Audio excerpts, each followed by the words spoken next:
them, but you never know what technical difficulties you may run into. So please be patient if we do run into some of them.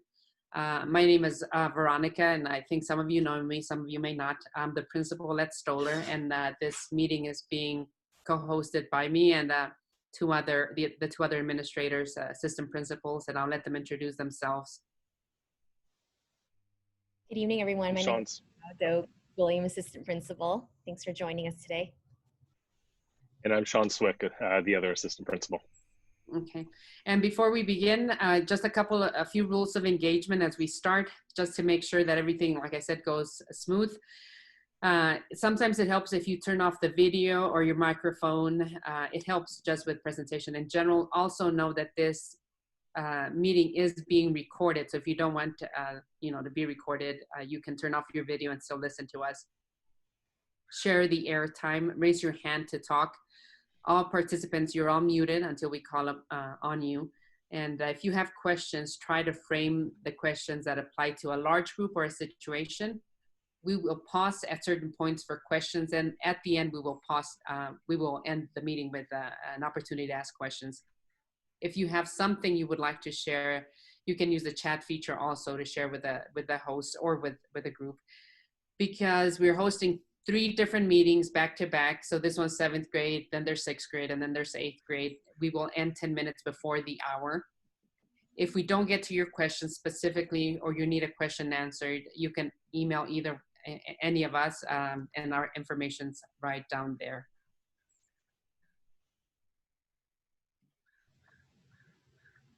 I don't know, Sean, if you can go to the next slide, or if I have control over that.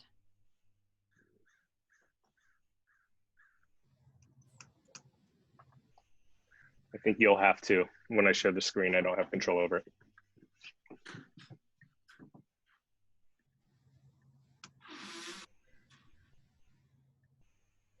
Is it not going?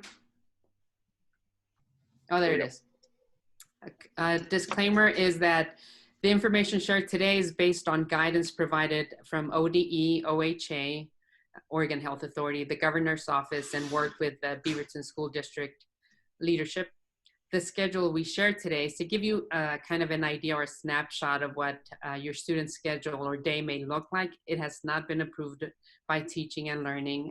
Once they do, then we'll be able to give you a little more specifics around that. Our agenda today is really to kind of get you to understand what comprehensive distance learning, or you'll hear from the district, CDL, looks like, what it is. Expectations for teaching and learning. Like I said, a general idea of a schedule for a student, either in CDL, which is how we're going to start, meaning not in the building, and then a hybrid, and we'll explain all that in a little bit. And then parent and family support as we move through next year.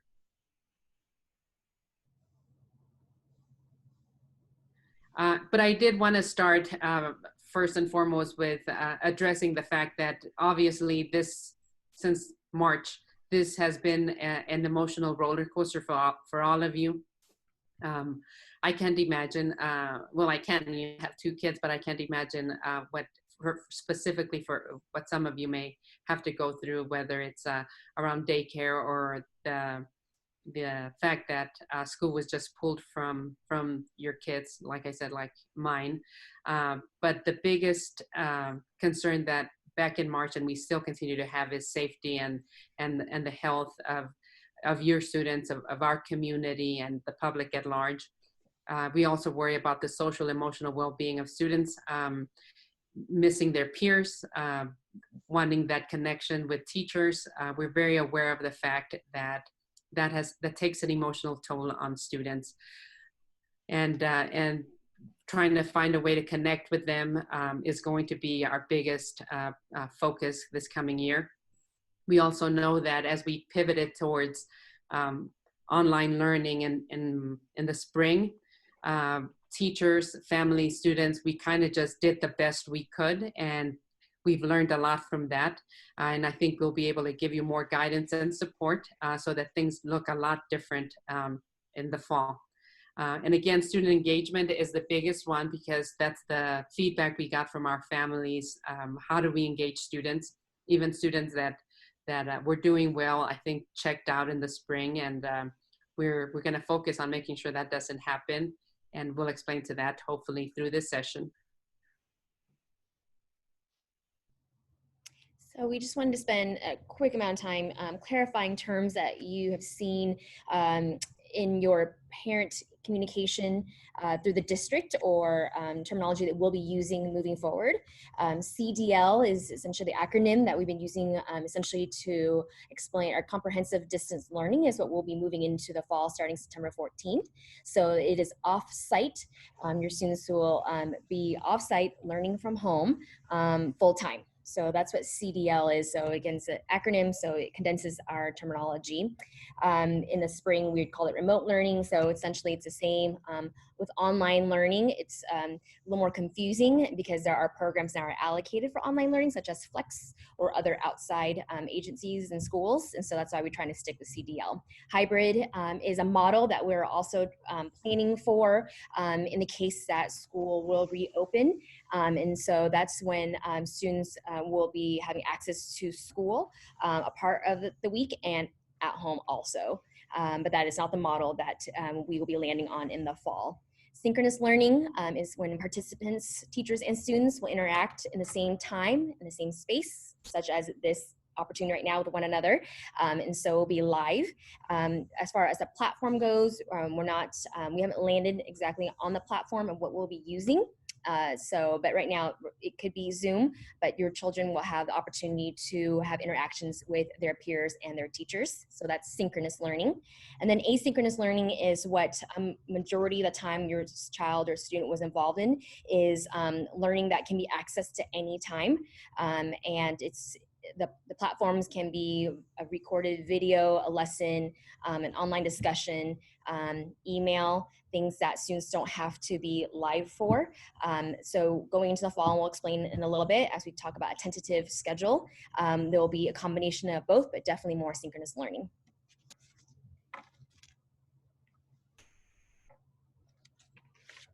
So what do stakeholders need? And this is what Ms. Galvan was introducing. We want to make sure that the 270 families are on right now. Obviously, you're wanting to connect with us, so that we want you to know that we're here to give you the updates that we have, to also reassure you that we're in this all together. And I know that a lot of us are navigating this new way of learning, and for Mr. Swig, Ms. Galvan, and myself, we all also have children at home that will be trying to work full-time and provide supports for our children. So we're in the same place as you, as trying to navigate how we balance this all out for our families. So as we plan for the fall, these are things that we know we need to keep in mind. The students need a routine, so they need a schedule so that they can have the routine and expectations that we want them engaged in school, and that you also need that support coming from Stoller also. Students need feedback. They need reasons to engage. They need accountability. So moving into this new school year, even with CDL and the opportunity to learn from home, we will be wanting students to engage on a regular routine. Students need to feel connected with peers and supported by Stoller staff. And one of the key things that, again, we're hearing your feedback, we're hearing from students, doing a lot of learning and new learning for ourselves also, is that students are craving the opportunity to connect with peers. So many students have not had the physical connection with seeing their peers unless you're quarantining together in your neighborhood or in your family household, but we get that we need to provide more synchronous opportunities so at least the students can see their peers every day, and not just for a short blip, but for multiple times throughout the day. And also it is our responsibility and our accountability as staff to be available for your family and for your child. Families need ongoing guidance, support, and communication. So as often as we need to do these type of this communication, whether it's live or not just a video that we shoot out, we'll do those every now and then when we need to send some inspiration and some care. But these sessions we'll be sure to send written communication also, but we know that many of you like to see us and hear from us. As far as staff goes, it is a big priority in our district that staff need professional development on CDL. So there are some staff that are very comfortable with this model. They are ready. We're in using flipped classrooms and already accessing this for our students before we went to remote learning in March. And there are many teachers who don't have as much training. And so the focus right now in our district for the month of August, and then when they're here for professional development, is to provide a lot of professional development via videos, via live sessions like this, via consulting models, so that teachers feel ready to go when your child starts logging in and working with us. Ms. Doe, let me jump in real quick, because there's a couple of questions there like that. We don't have a bunch at the end. And some of these questions that I'm looking at right now, they'll be answered throughout the presentation, but I want to make sure I answer them real quick. We want things to look very different than they did in the spring. So yes, teachers will be doing synchronous online teaching more frequently, absolutely. If, you know, those are details they're still working out at the district level, but your concern is heard loud and clear. And it will be Stoller teachers doing this. That is the one consistent and good thing for your students, that it'll be a familiar faces for them. So it is Stoller teachers. Sorry, go ahead, Ms. Joe.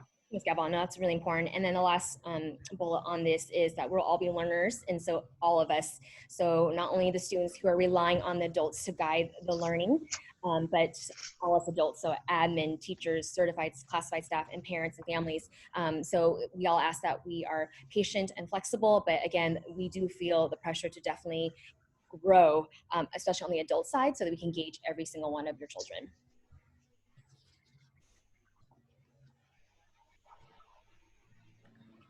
Ms. Doe, do you want me to take this? I think that's when you posted. Yeah. So continuing with the CDL model, and like I said, priorities for the district around the needs of families and students. We are starting with the foundation that all learners are comprehensive distance learners. So that whether it's what we're doing through November 13th or even the hybrid, that is the foundation. Comprehensive distance learning means that lessons and units of lessons are posted on Canvas, and we'll get to Canvas in a little bit. The collection of lessons in Canvas will support both synchronous and asynchronous learning. Students will have a schedule that supports their learning throughout all 5 days of the school week. If conditions permit, a return, Mr. Swick, you kicked us off the shared screen. Okay.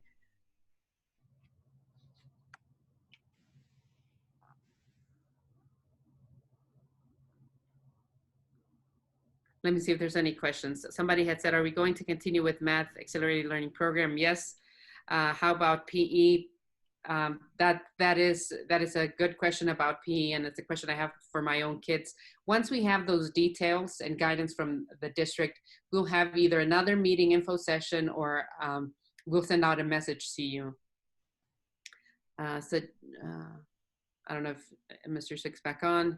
Have regular breakout groups where students break into small groups discussions. Absolutely. And that, like I said, some of these items you're suggesting, that we're going to discuss them in a little bit here once Mr. Swick's able to get us back on his screen. I know this can be done via Zoom, but not sure. What I'm doing right now, in case you're wondering, is I'm reading some of the people's, some of your questions or suggestions on the chat. Are we going to decide about placement for upcoming year? Yes, and Mr. Swick can talk about this in a little bit. Can CDL continue beyond November 21st? And I think from what the governor said, and I don't know if you kind of read that, there has to be certain metrics met.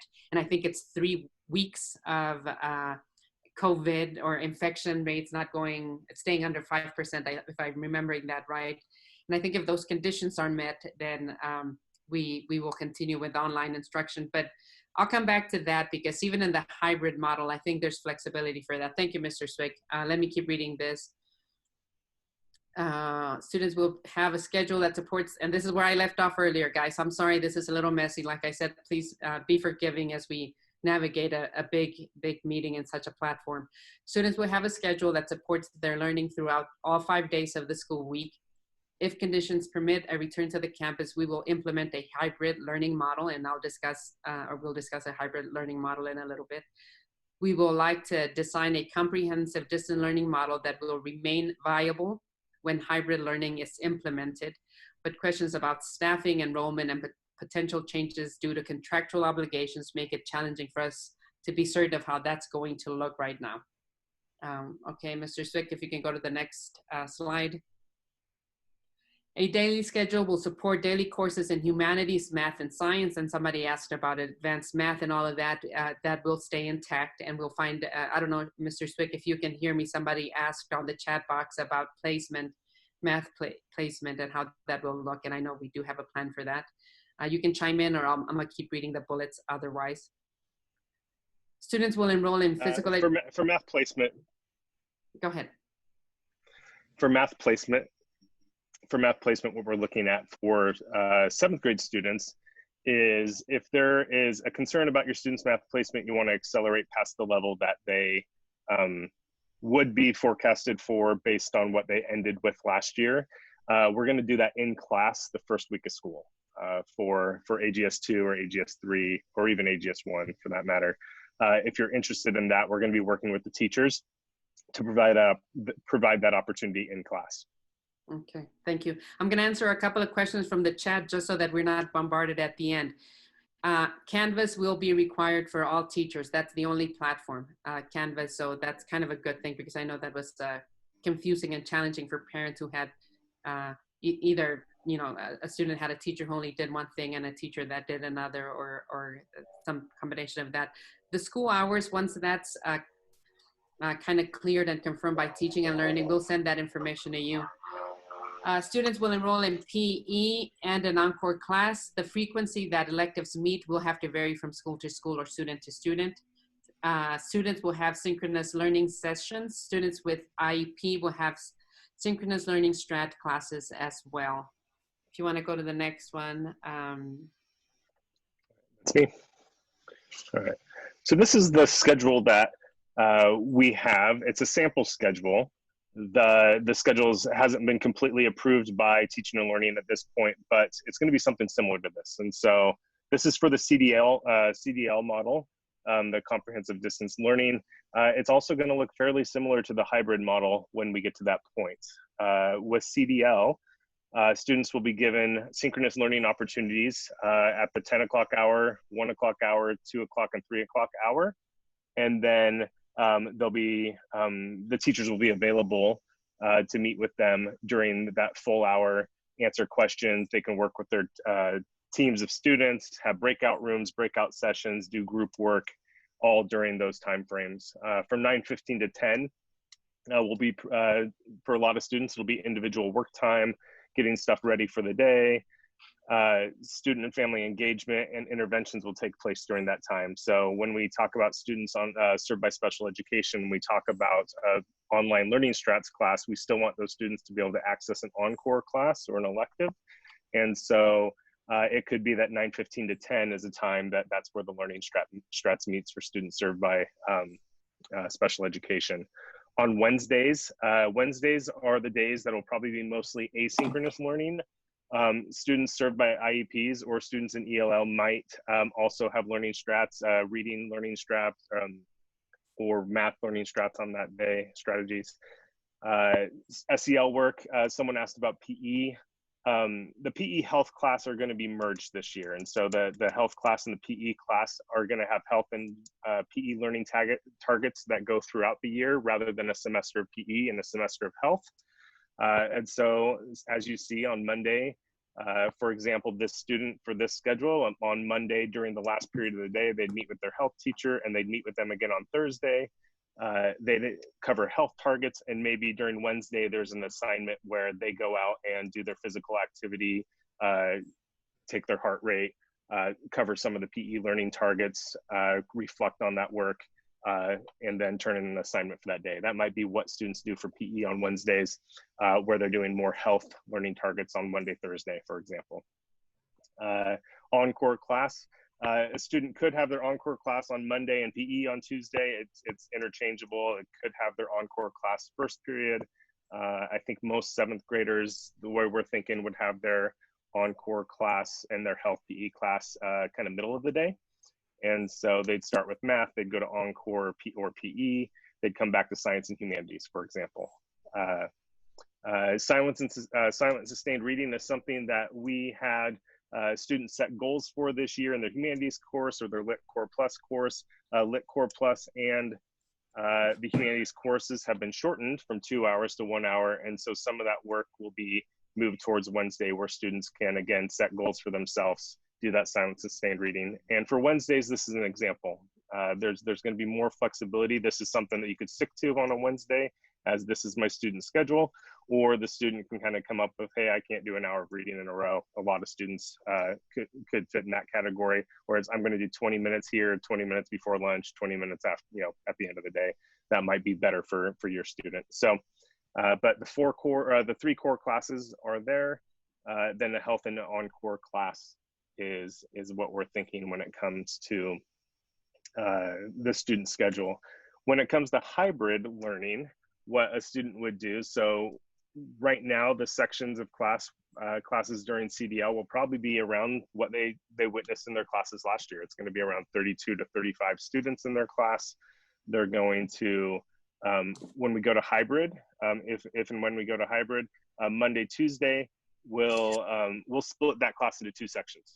And so in order to meet the state standards of 36 square feet per student in a classroom, we can't put 35 students in our classrooms. And so that's where the hybrid model comes into play, where Monday and Tuesday, 17 kids can fit in a classroom, and then Thursday and Friday, another 17 kids can fit in a classroom. In no way, when we go to hybrid, is it required to come into the building. You could still continue in a CDL model, but it's offered for support. And so we're gonna, when we switch to hybrid, we will be offering the same type of experience as much as possible to students who choose to stay home in a CDL model. And the students who come into work in the building will have the opportunity to ask questions in person, work with other students in person distanced, and just kind of get more of a personal feel. If they're just feeling like, I need to have that structure 2 days a week, I need to be with people, I need to see someone outside of my house, it's going to be a great opportunity for them to come in and get that extra help. But again, with that, a lot of the curriculum is going to be offered remotely. So, am I breaking up? Nope, you're good. You sound good. Let me see if somebody asked a question related today. Will the school day be shorter? Well, this is a hypothetical. I'm looking at the questions that kind of may be relevant to that. Once we know the exact schedule, we'll send it your way. How are we going to do labs for science? That all of those questions are part of the PD. I think that Ms. Doe was referring to around supporting teachers, because that is a big question. How will labs be done in a remote setting? And I'm sure once we get that guidance and we're able to provide teachers, science teachers, PD around how to guide students around that, whether it's finding the resources, the materials, or the time to do that, or being creative and thinking outside the box as far as what can and can't be done from home. We'll get that guidance to you. How will everyone be using Canvas? Will everyone be using Canvas only to make it simpler? We're just using Canvas. There will be no more Google Classroom. Everything will be on Canvas, and we'll talk about supports we're providing families in a little bit for that. Are we having state tests this year? Ooh, that's a really good question. And no, Sean, you said no, Mr. Swick? Are you thinking no? Oh, I thought you said you knew. Yeah, no. We're waiting on that. That's again from guidance from the state, so I don't know about that. I feel, I'm reading questions right now in case you're wondering what I'm doing. I feel as though the kids blew through the work extremely fast. The kids in my household didn't feel the need to be held accountable. They need the structure badly. We have to be in certain Zoom meetings at a certain time. Absolutely, and we said that at the beginning. That is what the feedback we got from parents and from teachers. Teachers also wanted that, but because everything happened so fast, we needed to ensure that everyone was able to participate, and that we didn't kind of leave some kids behind. But that is something that is going to be the focus of this coming year. And once we have guidance around the schedule, we'll be able to tell you a little bit more. But as far as grades and synchronous learning, and again, synchronous learning is when, like right now, we're here, the teacher will be guiding, will be delivering instruction, and there'll be a schedule for your students, absolutely. A lot more accountability on that end, and routines for them. Will synchronous sections be recorded and posted on Canvas after the class? Absolutely, yes. Yes, because we also know that there are some families or students who are not able to log in right at that exact time, but so they will be recorded. Do we have a standard set of tools for everyone's use? Does that vary by teacher? How does a typical day look like? I don't know if you were here, if Mr. Swick going through this already kind of answer that for you. Thank you for moving to one platform. What about Avid? Avid is still going strong and will continue supporting our Avid students and the same Avid teachers, so that's still intact. Do you need any help support from parents to make CDL model a success? Possibly, you know, and I've spoken to our PTO, and they're ready to jump on it and help us with anything. I'll start throwing some things that I keep thinking and hearing some of my colleagues say. When you think about art or you think about science and having resources for students to be able to do things at home because they can't do them here, or social emotional support for students, and I don't know what that looks like yet and what that may look like.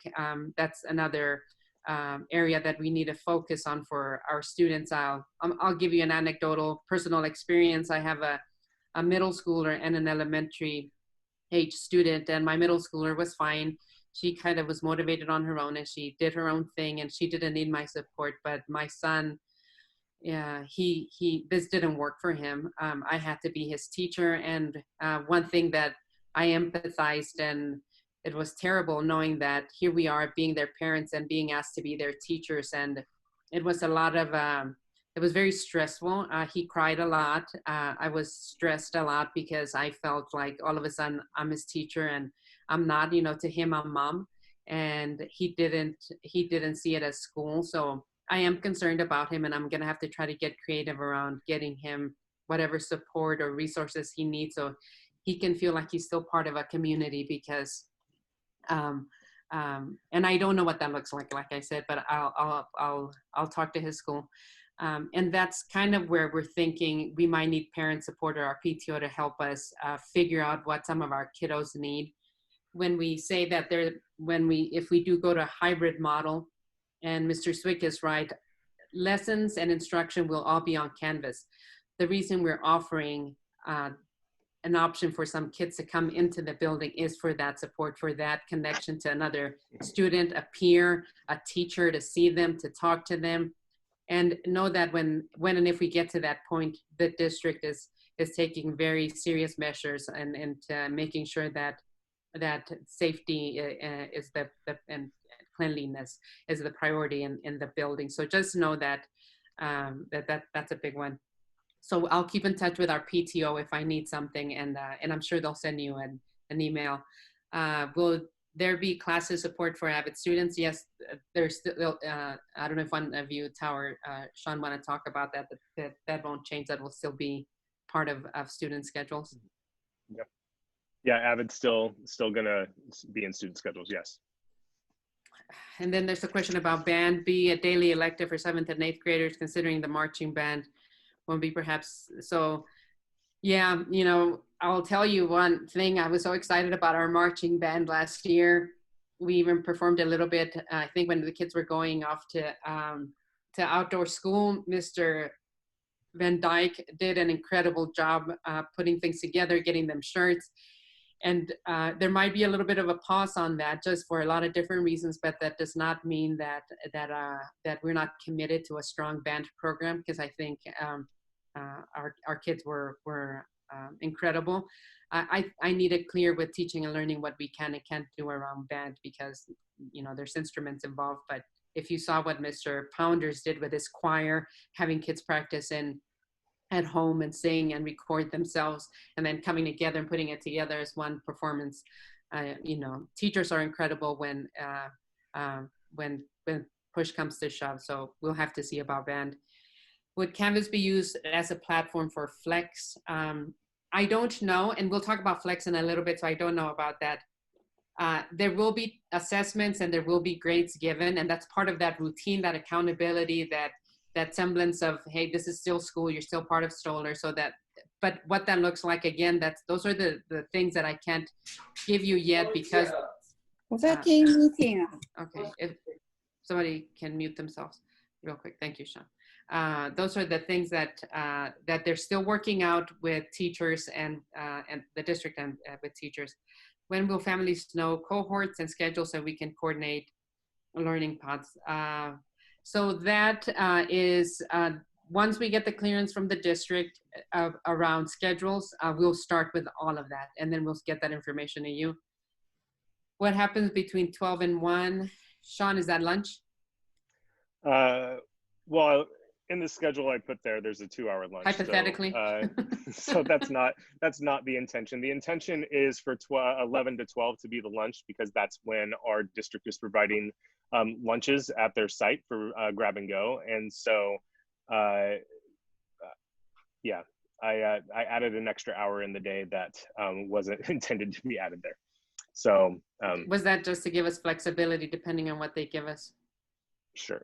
Yeah. Okay. If hybrid model, when would synchronous learning for each class, especially core, occur? When teachers will have in-person students 4 days a week? When would synchronous learning for each class?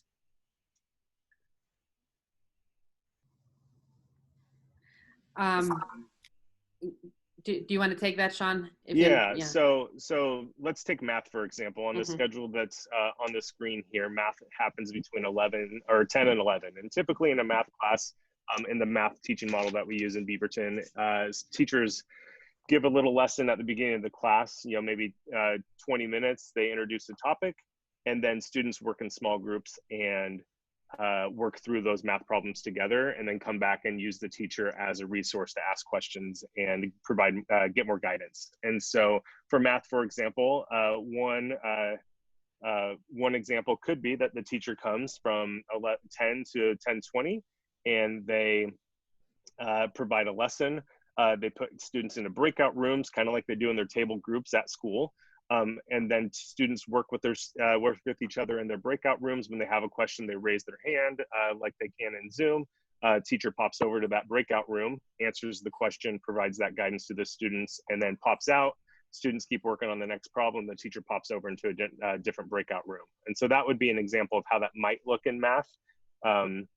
And so someone asked later on, is it just going to be office hours during that time? And the answer is no. There's going to be actual learning and teaching, instruction, support going on during that time. Ms. Galva, Veronica, going back to the question about 12 to 1, there is to address that, as you guys have noticed that gap. We're also talking the priority of social emotional learning and the feedback that we're getting from students needing a bit of a break. And so being expected to be in a class when they're also having other home responsibilities, possibly with siblings or parents need to go on a call and such, it gives a little bit of a window for family support. But also there will be some social emotional learning reflections and advisory lessons as we per se, the opportunity for students to access those also. And I see some questions about Flex, and I'll get to Flex in a little bit. Let me see, will we have media class? That is one of the encore classes. No, there's no 2-hour lunch break. We have a slide or post, will you share these slides or post online? Yes, and this is a recording also, if you remember. So we'll put the recording of this on YouTube and then send you this information in a bit. Will students going to AGS 2 in the fall be able to try out for AGS 3, Mr. Swick?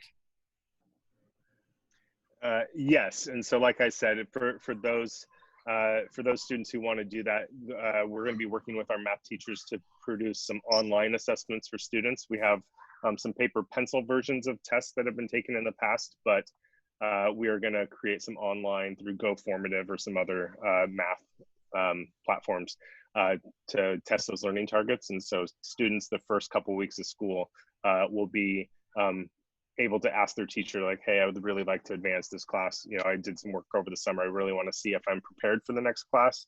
They'll be given an assessment for the learning targets for the previous class to make sure that they're proficient in order to move forward. And someone asked about SUMA. Would this be the same schedule for SUMA?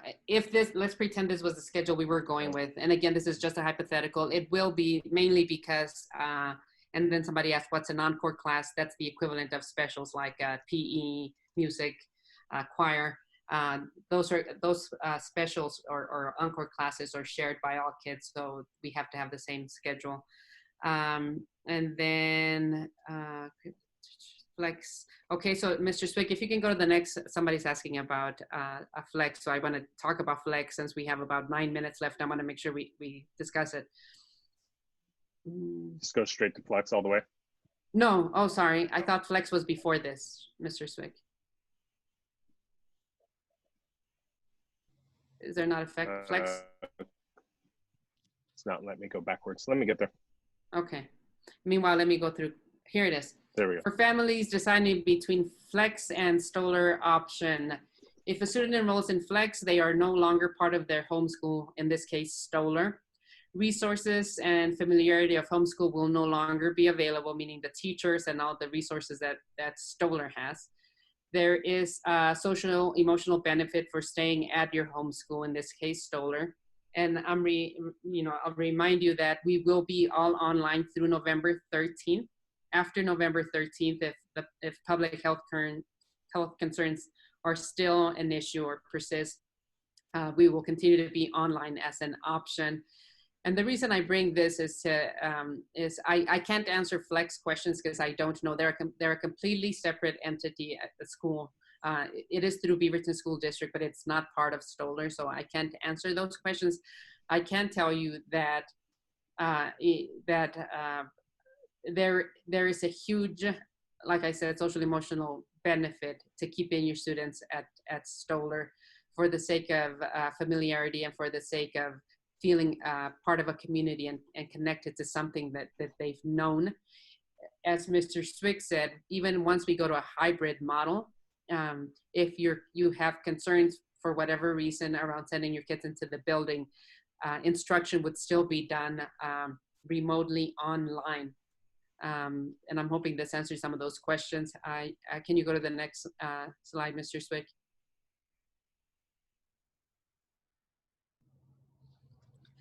So we wanted to leave you with a couple of things, and that is to build a community for your students, build a community around academic support, social emotional support.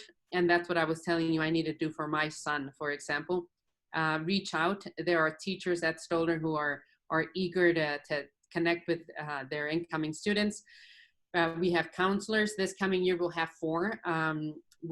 We got allocated an additional one, and as Ms. Doe and Mr. Swick and I plan, I'm certain that one of our counselors' focus will be engaging those students or supporting those students who are struggling with this new kind of way of learning or being a student. We have a social worker dedicated to Stoller, and he'll be in the building half-time. He will also be part of that community that can support your students. We have our student manager, and then you have us. Students typically don't want to talk to us, but you are more than welcome to talk to us. And the reason students don't want to talk to us is because they have a connection with teachers. And you should know that one of our biggest focus for teachers and for ourselves is to reach out to students and to build relationships, because it's going to be very difficult. As 7th graders, they didn't get, or incoming 7th graders last year, their 6th grade year, the first middle school experience, kind of got appended in March, and they didn't get to fully experience middle school. So we're very aware that that they feel a disconnect, that they feel a little not complete in a sense. So we're going to be focusing on them as a way to make sure that they know that they are part of our Stoller community and stay connected to us. And I'm saying that to you. If you have questions and you're like, well, I don't think this is a teacher question, it's more of an admin question, please send your questions our way. Can you go to the next slide, Mr. Swick? And how to support your students. Get excited about the first day of school. I know I'm doing that with my kids. Even though things are going to start remotely, I am. We're talking about it. We get excited. We talk about who's going to be their teacher. We're going to go shopping for school supplies. Even though it's being done remotely, your kids are going to need supplies. Create a learning space. I will work with our counselors and some of our other staff, Ms. Doe and Mr. Swick, around creating videos, maybe to help you and guide you in making sure that you know or you have an idea of kind of what a learning space should look for your students. Ms. Doe, do you want to jump in on the last 3 bullets? Yes, so setting a schedule that works for your family and try to stick to it. That's what we're going to try to provide your families as much guidance as possible. If you're able to learn Canvas, we have Canvas reps at Stoller and the district who will be creating tutorials for student-friendly ones and for families. And so we will, again, as soon as we have access to those, we will publish that information to you. And then the last one, that's okay, I have it, Mr. Swick. Okay. Needs to be critical to all stakeholders. So again, we really will commit to be as transparent and to be engaged with your families as possible. I noticed that one of the questions that came up is SUMA schedule. Essentially, as Mr. Swick and I, as master schedulers, build the schedule. They are on the same schedule. So what you saw earlier, the rotation of classes, what they have access to, the core classes and the rotating on core PE will be the same for our entire student body. And yeah, Mr. Swick got kicked off, so he'll join us back in a little bit. Everybody's getting home, I guess, right now and using their internet in his neighborhood, he said. And somebody asked a question on the chat if attending. Sorry, I'm muting someone. If attending the classes will be mandatory, and yes, it'll be a schedule, and teachers will make sure to tell students that they are expected to join. It'll look very different than the spring, I assure you. No Flex or CDL are different programs. CBS do website. Okay. You're welcome. And I think we're open up to questions now. I think that was the last slide. I'm going to go through the chat. Again, you can raise your hand and we'll try to see your blue hand. And I think there's if you know how to raise your hand, otherwise keep typing them. Between Ms. Doe, Mr. Swick, and I will try to answer as many questions as possible in the next couple of minutes, because then our time's up and we got to get ready for 6th graders who I'm sure are as nervous about this coming year. Can kids take digital notes on iPad or laptop? Absolutely. Do we need more? Absolutely, we agree. We need more synchronous learning, and we're on top of that.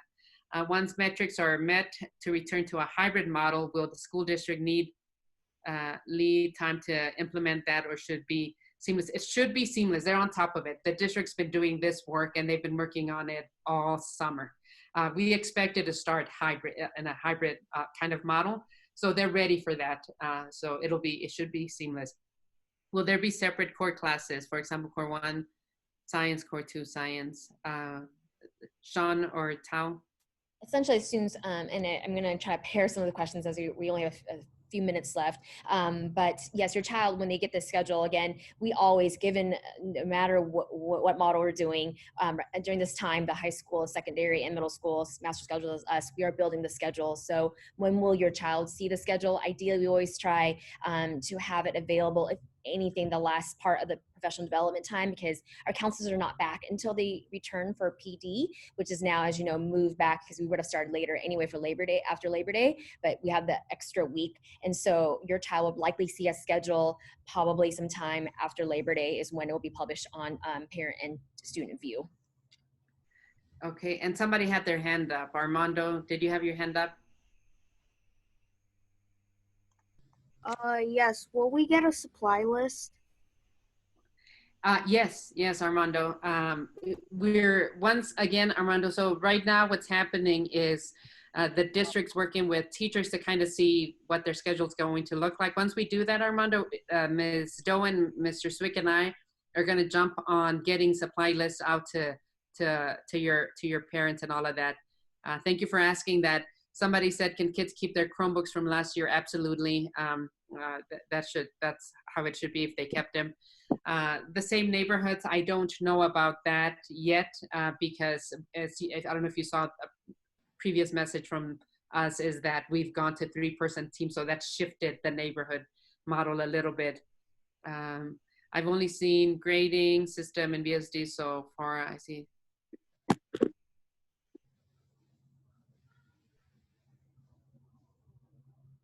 I'm trying to read. Is this the same way in 7th grade as well, or is there an option to look at what kids are learning? Families can see what kids are learning on Canvas, correct? Yep, absolutely. And when we have those sessions around for you to kind of learn the Canvas, you'll be able to to navigate that and see what your students should be learning in class. We're going to take a couple of more questions. We'll save the rest, and then I can assure you we'll try to get to all of your questions at another setting or in some other format, even if it's that we say these are some questions we didn't answer, and here are and we send that out as an email. Students need more interactive activities within the class for students so they can have more connection with their peers. Absolutely, that will be a big focus. More collaboration and giving kids time to kind of work with each other in groups. Can you comment on the SUMA sections? The SUMA sections are the same as they were before. Kind of this. Yes, live lessons. Okay, so, and I know some people kind of got on here a little bit later. So if I'm gonna ask you to wait for a message from us, this meeting will be uploaded to YouTube. I will send that information to you, and then you'll be able to see. If after that, and you see everything and some of the questions we have already answered, if after that you still have questions, send them to all three of us, and between the three of us, we'll get you the answers if we didn't answer it right now. Thank you so much for joining us, and say hello to your students. Tell them we look forward to seeing them and we miss them, and stay safe and enjoy the last few weeks of summer because school's coming up. Have a good day, good evening.